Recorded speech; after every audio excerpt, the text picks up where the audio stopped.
Well, hello and welcome to L Forecast. Today, I have the great, distinct pleasure of interviewing my brother, Nathanael Officer. But before we do that, I get to boast on him just a little bit. Growing up, he and I I was the first, and he was the baby of the first five.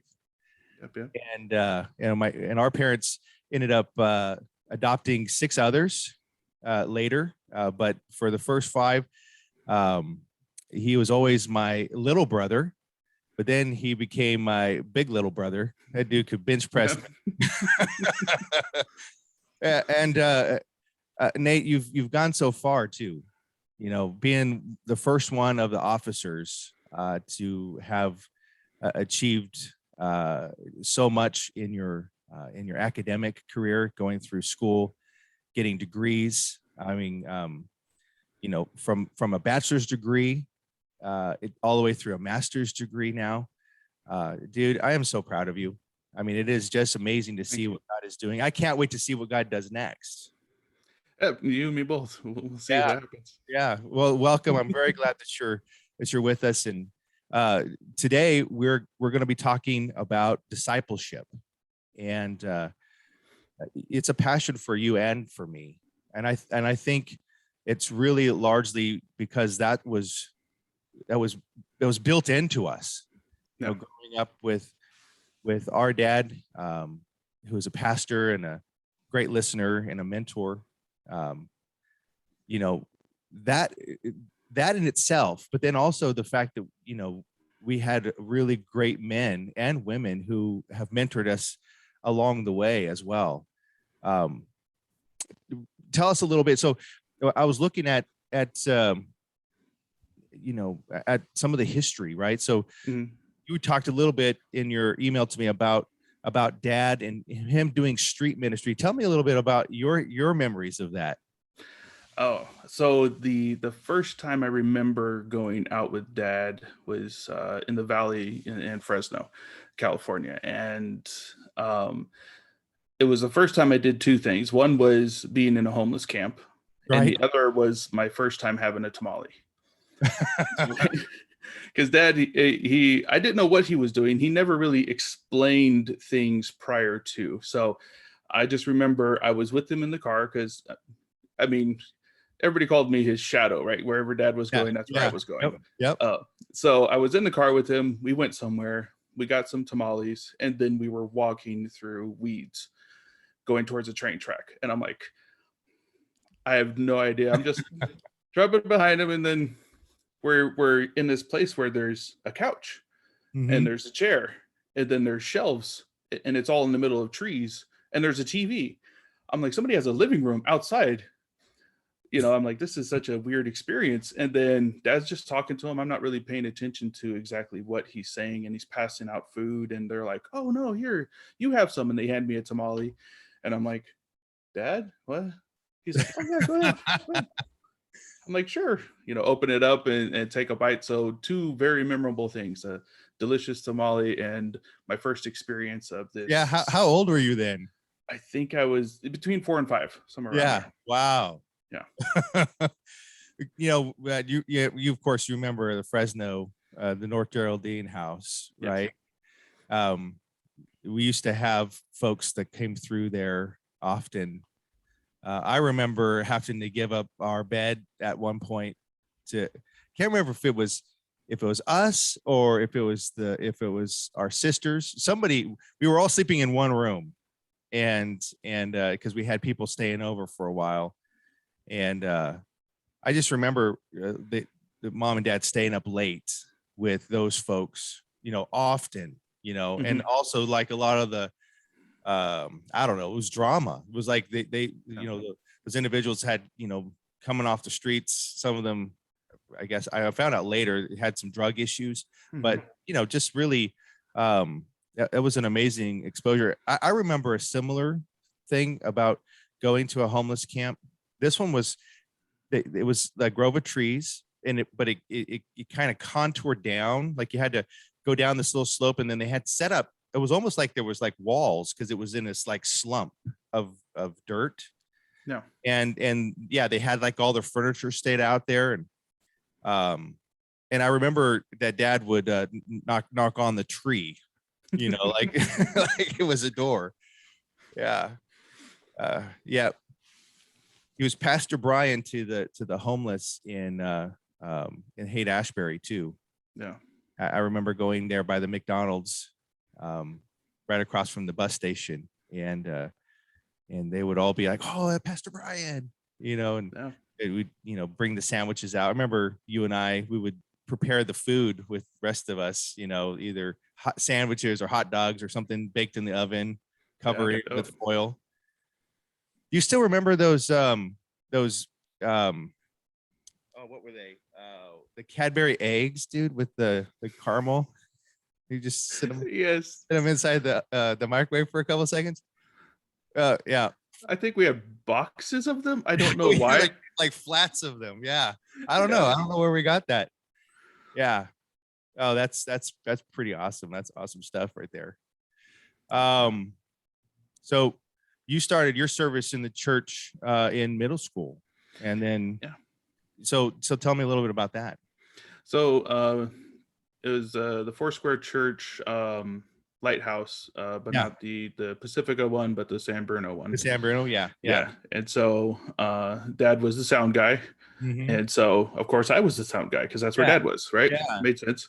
And so learned my first sound system, 2 separate 4-channel mixers, and making them squeal and all that stuff, and not knowing why whenever I'd press record to do the sermon, it would screech. So that was my first kind of experience of doing something in the church, besides just picking up chairs and setting up tables. Or for me, we were in the youth group, and it was all about the girls. So you and I had different experiences there, because for me, I was like, I'm gonna be that pastor's kid that brings the alcohol to the to the kids camp thing. Yeah. Nice. Yeah. Yeah. And you were learning some really great skills, but that was part of the discipleship. That was part of the mentoring. And that really, I see a dad is that he was always learning. Like, he was constantly educating himself, constantly asking questions, and was a really good listener.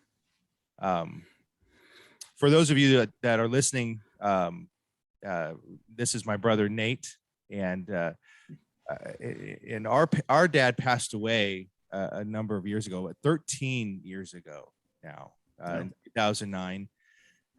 He was a Foursquare pastor, but before that, he held multiple ministry positions in Foursquare and in Church of God, but also was known as the pastor to the homeless. And we also ministered together, Nate and I, with another group of folks at what I lovingly dubbed the Hot Dog Church, which was in the YMCA.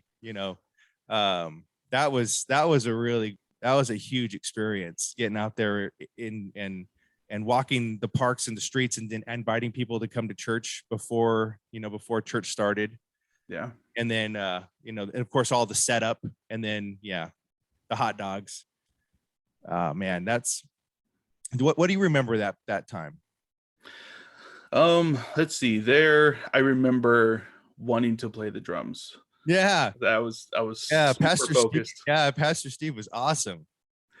Yeah. And I'd look at that thing, and every time I got an opportunity, I'm like, I'm going to go up on stage. I'm going to look at that drum kit, which was just, that, what is it, like, not trapezoid, but kind of odd shaped, drum machine with pads and all that. So I was very focused on that. And then being able to, as much as possible, to sit in the far back. Mm-hmm. Yeah. Because then Mom would be looking forward, and I could either have chips or a soda. Like, that's where my mind was. I was like, this is it. Yeah. But yeah, I mean, again, it's one of those discipleship processes, because you do what you're shown, and it's like, this is what we do for church. We come, we help set up, and it was always like setting up the chairs, tearing down the chairs, helping out with the food, cleaning up and talking to people, right? And like being, I don't know what you'd call. I mean, I'm introverted, but feel extroverted at times, and then feel awkward. Yeah. You Yeah. know, it's like that whole homeschool thing, but then Yeah. still trying to transition. So it's like Yeah. talking to people was a difficulty. Yeah. I'm an extroverted introvert. Yeah. It's So we got the. So it's like these people they want to talk to you, and I'm like, I'm 10, 11, and 12 years old when we're at yeah. that church, Yeah. and Yeah. I'm like, huh? Yeah. I don't have the answers for you. I'm sorry. I'm just hot dog, like, but it's a learning experience, right? Yeah. And Yeah. kind of getting comfortable with just Meeting talking to people. Yeah. Yeah. And so you've taken that and you've brought it into your studies as well. And so you went to Lincoln Christian University. Yeah. And then you went to Life Pacific University. And so tell us a little bit about, before that though, you went through Kadash. Yes, that was the first, I feel like, major stepping stone. Yeah. Because being a pastor's kid, how we were raised may have been different than some other pastors' kids, because we were homeschooled pastors' kids with a dad who was very focused on the word. Yeah. So 5 a.m. getting up and having Bible study before he went to work, 6, 7, 8 o'clock at night, whenever it was that we were going to bed, Bible study again. Right. Yeah. And whatever his favorite camp songs were from when he went to camp as a kid. Right. Exactly. Or standing in the hallway at night when we're going to bed, and we all got our doors open, and he'd read the Bible. Yeah. Yeah, that's right. He was like, he's like, I didn't do it today. Okay. Yeah. Hold on. Right. He's getting home later, whatever it was. He was like, wake up. Okay. I'm going to read. And it's like that dedication to, I'm learning, and this is what we do. This is how we are as the church. We devote ourselves to understanding scripture. Yeah, the Bible was our electric reader. The Bible was our penmanship. I think I wrote out Psalm 91 so many times. I feel like I got it whenever I was in trouble. Like, Mom would be like, "You don't want to write? Okay, then we're gonna go Psalm 119. Here we go." So you met some amazing disciplers like Pastor Jack Witt and Mike Logan, and a few other folks that really put together that Kadash program. How did that impact you? Oh, it was incredible. It's still, as far as any church that I've been a part of, it is the standard as far as discipleship programs for how well it's constructed, the depth that it goes into, the length that it goes to, not only in understanding, but time. Yeah. And how it's structured. So I had the same mentor for 2 years, which I think is imperative. Like, you have to have somebody that you can consistently build that relationship with. Yeah. Did you guys stay connected during the breaks between the trimesters? Yeah. Yeah. So we still checked in because of a lot of things that were going on. My mentor, he would check in on the kids and see how life was going in general with just different chaotic things that were going on. So it was really impactful for me. So I really appreciated that. Kadash, it was a foundation for understanding the Bible. And I think that's a really important piece, because being a pastor's kid and having the Bible read to us all the time and reading it. So probably before I graduated, I might've read it twice or 3 times through, which is not a lot considering how many years. Read it through myself probably 2 or 3 times, and then had it read to me maybe 10, 20 times. I don't know. Yeah. Right. So you figure if there's anybody who is a student of the word, I should understand this. Right. But then I get to Kadash and it's like it unfolds. Yeah. Yes. It's like this book right here. This was, I had this 3 times already. Right. Yeah. So this in Kadash was the first one, and that was, great. And then I got it again when I went in for my bachelor's. And then again, when I went in for my master's, and it's like, this is the standard. So I got that even before I got to, my undergraduate stuff. That's so awesome. For those of you guys who don't understand what Kadash is or was, it's a 2-year process, 2-year course. It had 6 trimesters, and it had 2 tracks. It was personal development and then biblical interpretation or biblical knowledge, and really focused on discipleship from a practical standpoint. So it wasn't just theology for head knowledge. It was practical theology because it was built into a development of a life of integrity that would help us to be effective ministers. And so I also went through this program. I remember going home some nights just wrecked. Yeah. Driving back, from Reading to Red Bluff, weeping. Like especially going through, like, you remember the dark side of leadership. Yes. I mean, I'm like, dude, I don't even know why I'm showing up to church tomorrow, because the motives are all wrong, right? Yeah. And God, say, well, that might be why you're showing up, but that's not why I called you. So you need to figure that out. I called you. And so he would keep pulling me in, but man, it was such an eye-opening thing. And you're right, though. When I first started going to the Kadash program, I realized, you know what? It's really my mom and dad's theology that I have. And it was formative for me to have the tools and the understanding of how to unpack the scriptures with the Holy Spirit for myself, and then develop those deep beliefs for my own self. I needed that before I could step into whatever it is that God was asking me to do. And I really appreciated that Kadash program. And that, so you and I, we went through that, but you've gone further, which just flat out amazes me. You're a dad, you're a husband, you work full-time job, and you went to school, and you're ministering. Tell us a little bit about so was it Lincoln Christian University you went to next? Yes. Yeah. So after Kadash, that's where I started. So I kind of had a 8 or so year gap. So I started at University of Phoenix, and I was going to go into psychology, which is fascinating. Yeah. But I really didn't feel connected to it. It was some of the concepts I learned were helpful for when I was working in the school district for about a decade there, but it just wasn't drawing me in. Yeah. And so, but then, life circumstances, all that stuff, took this gap about 8 years, focused on kids and all that stuff. Right. And then Kadash was in between there, which was great. Yeah. And I think that reignited that passion to go further. And so once we had moved out to Vegas, then found that there was a Christian college here. I'm like, oh, go figure. That's cool. Yeah. So I got started there. It was pretty brutal as far as the pace of it, because again, like you said, working and then going to school. Yeah.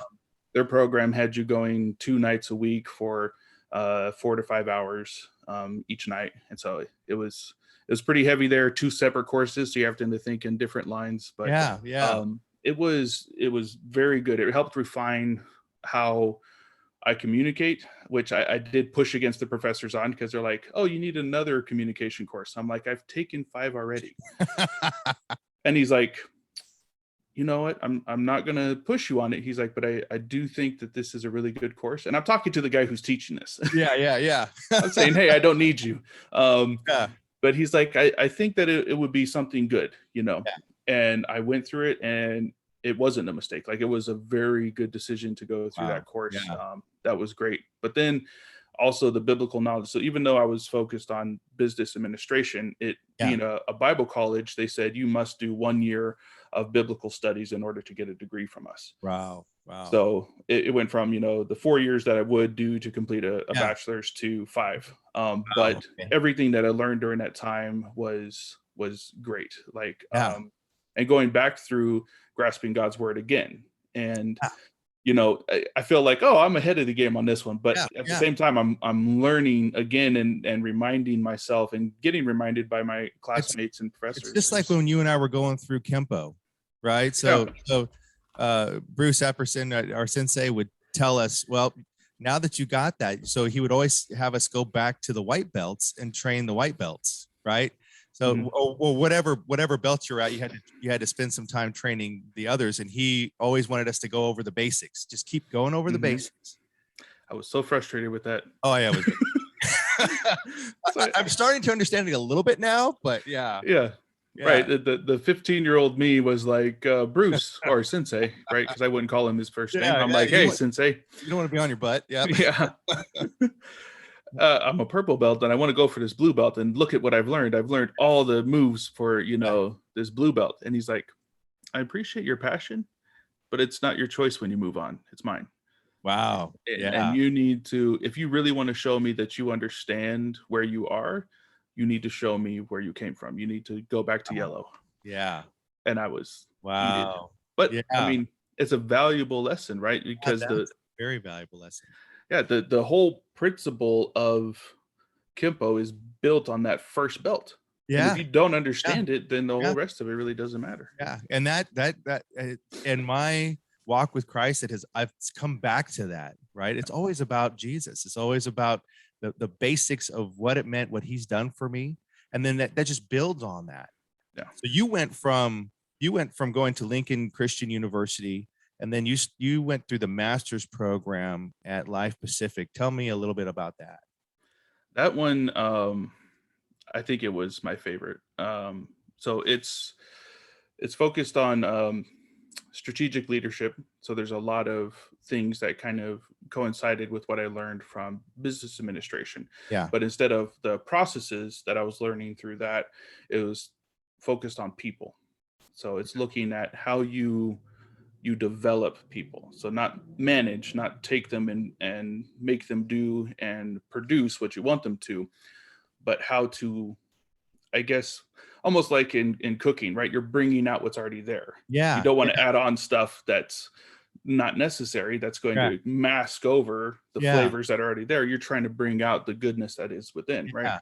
And so it's like there was a lot of that in those courses, but then the focus that they have you do is pick a topic that's in leadership that you are then going to study for that whole course and eventually write this capstone project on. Right. And so I had already watched Obioma, my wife, right, go through this. Mm-hmm. And so from when she started, I'm already thinking, I'm like, I know where I'm going. I know I'm in class right now finishing this degree, but I know that I'm going to go there. So I'm going to get started on, what I'm doing. So I had decided on discipleship, but it had to be unique. You can't just have this general thing. You have to have something that nobody has done before. You have to contribute something to the field, right? Yeah. So it took a while, but I'm like, where's God calling me? What can I contribute? How can I give anything of value in this? There's so many, great books and great theologians who have already covered so much. Right.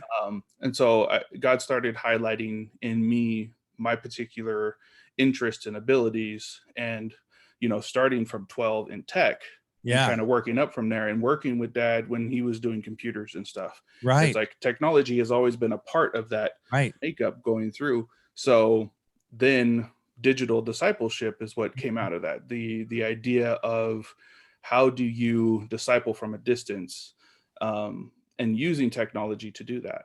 And so that was the focus of those 2 years. And it was great for me. I really enjoyed it. And then 2020 hit. Right? Yes. The infamous 2020. The infamous 2020. And churches shut down. A lot of churches within our organization, Foursquare, were immediately gone to remote, right? So we were all online. We were all, not touching bases with people, and that human connection was completely, for a large part, was really interrupted or even obliterated. Yeah, they just didn't have connection with people, and I think, like, for myself, I was so behind the 8 ball, where I'm used to sitting down and talking to people and interacting with them face to face and one-on-one, or maybe in a smaller group. And then all of a sudden I'm recording stuff online and I'm talking to a microphone, and I felt like I wasn't reaching anybody. But I actually found out that we were reaching more people. Maybe we weren't reaching people the same way that we were before, but because of the platforms that we were using, there were broader folks, people and not even in our area, were logging in and touching bases.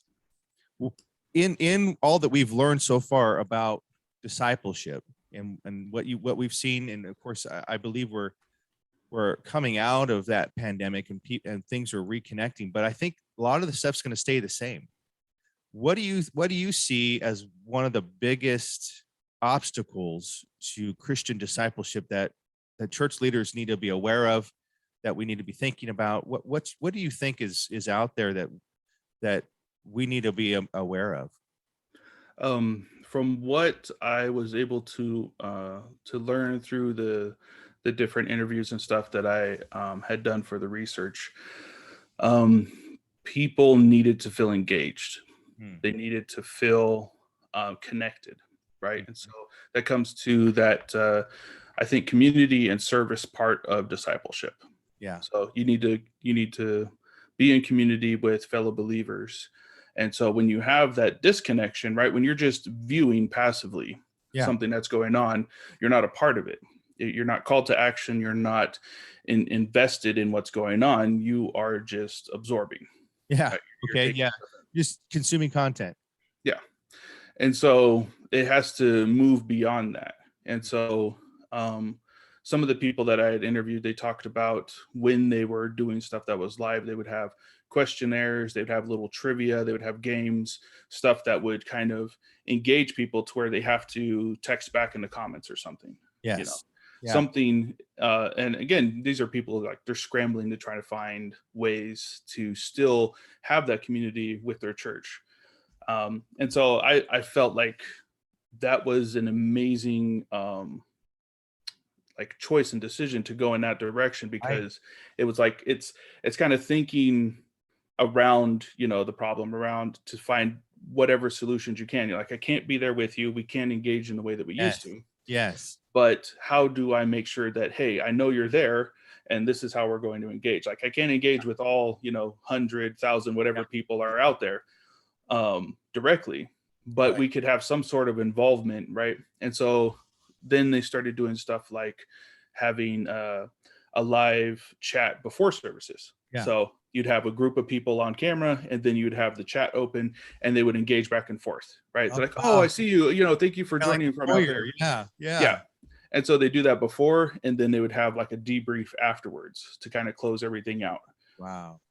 And so having these opportunities to where you do feel connected and you remember, oh, I know that face. And when you have people on camera who are like, oh, hey, that's Nate from over there. Hey, good to see you. Glad you joined us today. Like, you're like, oh, that's me. Like, I know who they're talking about. Me. They know me. Yay.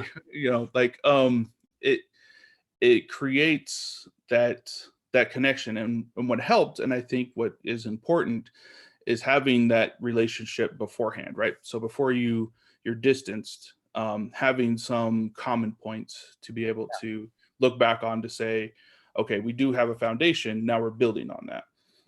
Which makes it difficult when you're trying to get new people in and all you have is distance. And so then you have to try more creative ways of how you are connecting with the audience that you've never seen before. Right. Yeah. And I thought we were going to go back to normal. Right. I thought that was going to be the normal, and we were going to be able, but I believe that we've also discovered that there's a real comfort level with you know, starting with our generation and moving further into the newer generations to seeing a more digital or more you know, text-based communication or online communication, rather than that face-to-face, that people really feel that they're connecting in that way. Do you see this continuing? Do you see this being a move towards how we reach future generations?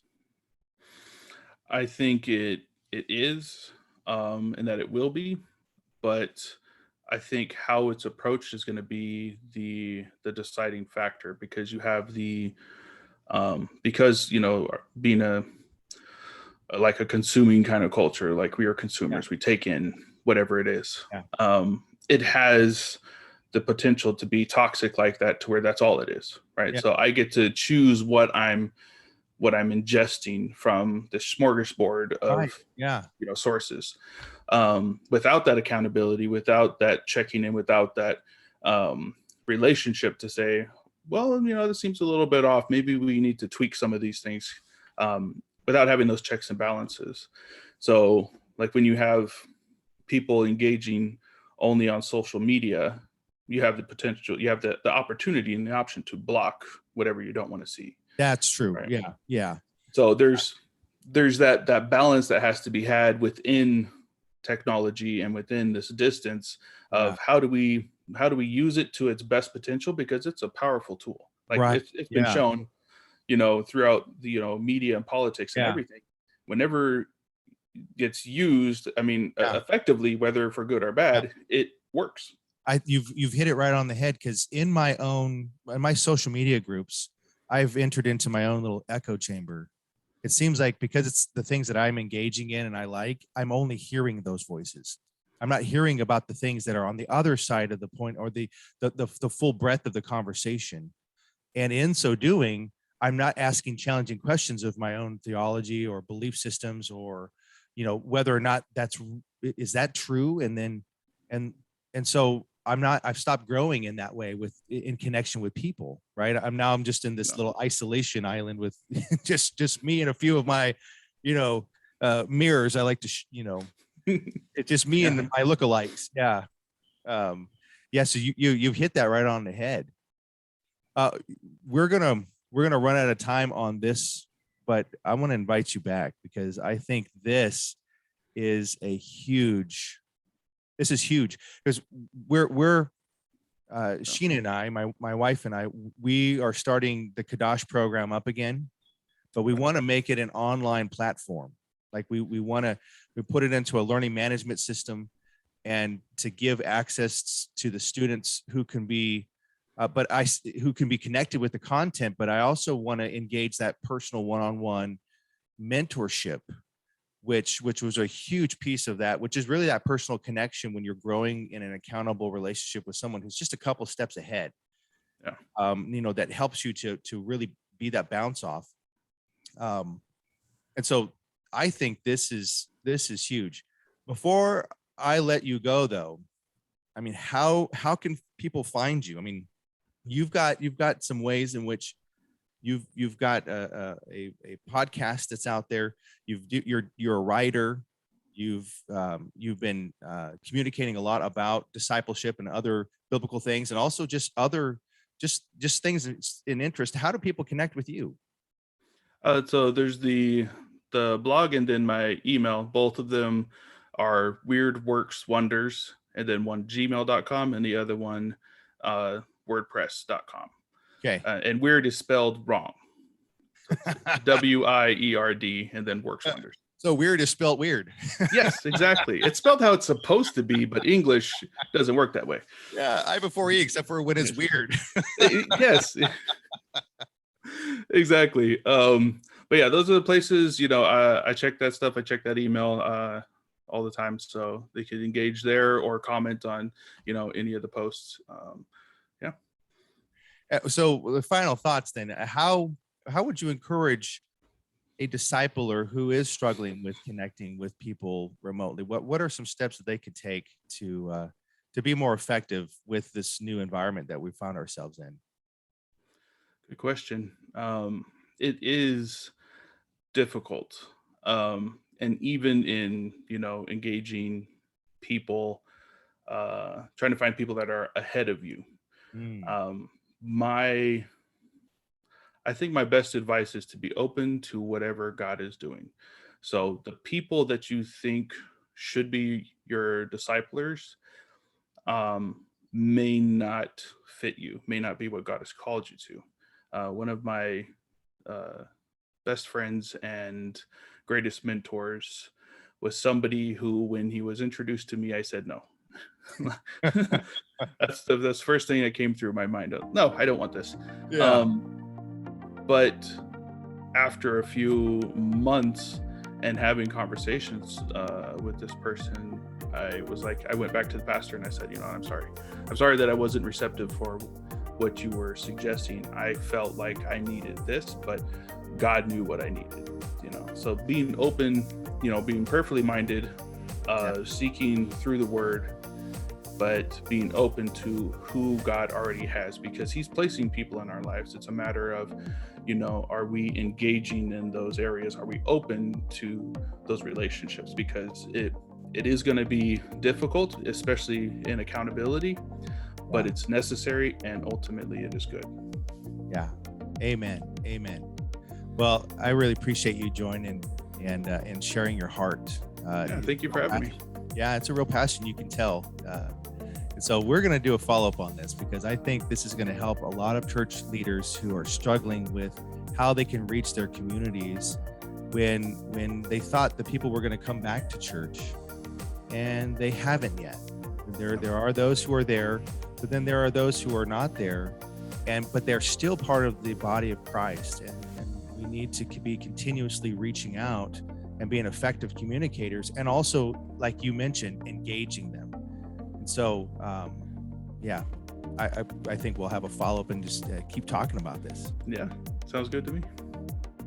All right. Well, thanks everybody for joining us today. And again, if you want to get a hold of Nathanael, he's got, what was it again? It was Weird Works Wonders at WordPress.